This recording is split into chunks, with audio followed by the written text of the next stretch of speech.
the soothing sounds of tongue drums, helping to calm the body and mind. It's part of a therapy session for soldiers at the Forest Glade Mental Health Center in Kyiv. Andrei Herashimenko has been fighting on the front line since the start of the conflict. He experienced severe anxiety after bombs exploded nearby. I don't even know how I felt when bombs were exploding. They were so close. I went out of my trench and realized I could not carry on my duties. I knew something was wrong with my body. I had headaches and numbness in my hands and legs. But since I've been coming here, I'm sleeping much better. The government-funded centre is the only one in Ukraine dedicated exclusively to mental health.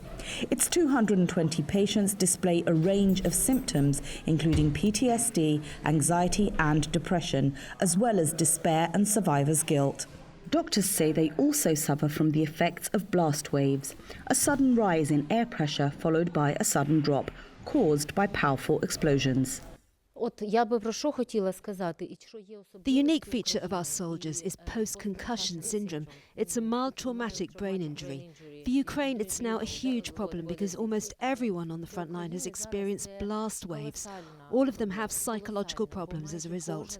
It's because the numbers of weapons used against us has been abnormally high for the 21st century. Civilians who have been tortured or captured are also treated here, in an environment especially set up to put everyone at ease.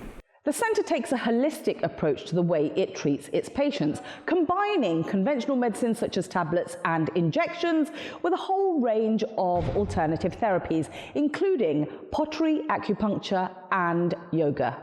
Part of the process includes helping the soldiers come to terms with their condition. That means building trust. Often they talk about their relationships with family members. Sometimes they talk about what's happening on the front line and the relationship between their fellow fighters. Sometimes they talk about traumatic events that happened.